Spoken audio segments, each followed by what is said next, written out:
إن الحمد لله والصلاة والسلام على من لا نبي بعد। গত পর্বে আমরা ঈমানের দুর্বলতা নিয়ে ভূমিকা নিয়ে কথা বলেছি।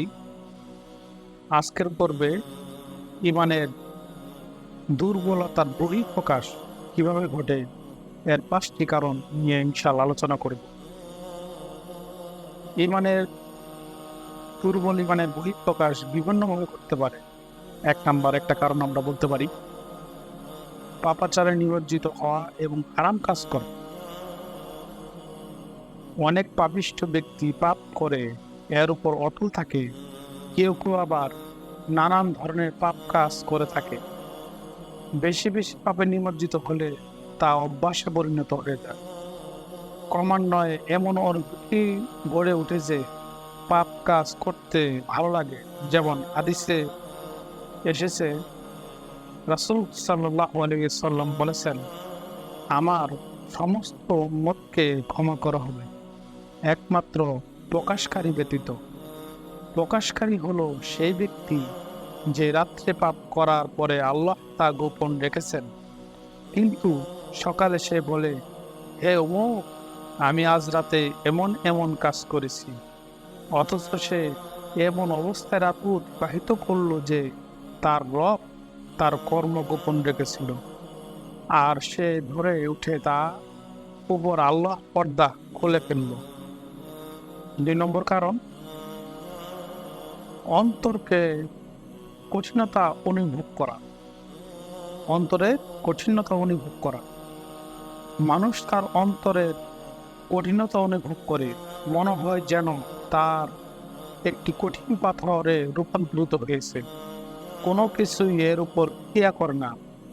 মহান আল্লাহ তাআলা বলেন, অতঃপর তোমাদের অন্তর এই ঘটনার পর কঠিন হয়ে গেছে, এটি যেন পাথরের মতো অথবা তার চেয়েও কঠিন।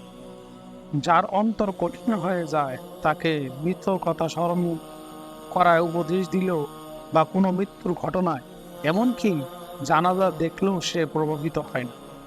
সে নিজেই জানাজা বহন করলো এবং লাশ কবরস্থ করলো, কিন্তু এই কবরের ভিতরে নিজে গমন করতে হবে, নিজেকে যেতে হবে, এই ব্যাপারে কোনো ক্রিয়া তার মাঝে সৃষ্টি হয়।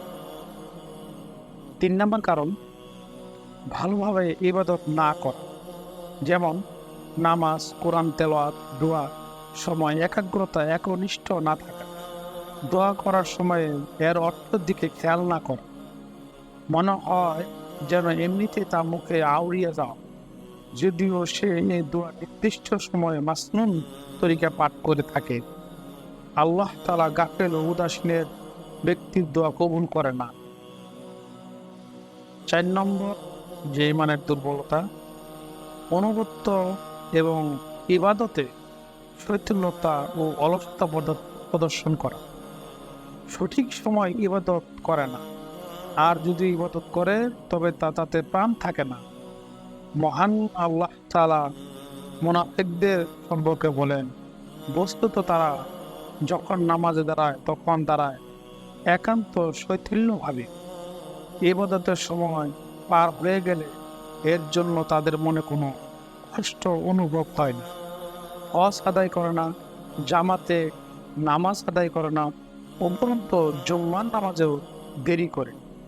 রাসূল সাল্লাল্লাহু আলাইহি ওয়াসাল্লাম বলেন, যে সম্প্রদায় জামাতের প্রথম কাতারে উপস্থিত হতে সবসময় দেরি করতে থাকবে, শেষ অবধি আল্লাহ তাআলা তাদেরকে জাহান্নামের আগুনে নিক্ষেপ করবে।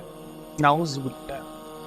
তেমনিভাবে ফরজ নামাজ না পড়ে ঘুমিয়ে গেল মনে কষ্ট অনুভব করেন। সুন্নতের মুআক্কাদা বা ফরজ কিফায়া ছুটে গেলে ইচ্ছাকৃতভাবে তা আদায় করেন। এমনকি ঈদের জামাতে উপস্থিত হয় না, জানাজার নামাজ পড়তে চায় না। প্রকৃতপক্ষে সে নেকির কাজ করতে আগ্রহী না। সে হলো আল্লাহ তাআলার এ বাণীর সম্পূর্ণ বিপরীত। তারা সৎকর্মে ঝাঁপিয়ে পড়ত, তারা আশা ও ভীত সহকারে আমাকে ডাকত এবং তারা ছিল আমার কাছে বিনীত। ইবাদতের ক্ষেত্রে অলসতার বহিঃপ্রকাশ হলো রাতে তাহাজ্জুদ না পড়া, সুন্নত আদায়ে অনীহা প্রদর্শন করা, মসজিদের দিকে তাড়াতাড়ি না যাওয়া ইত্যাদি।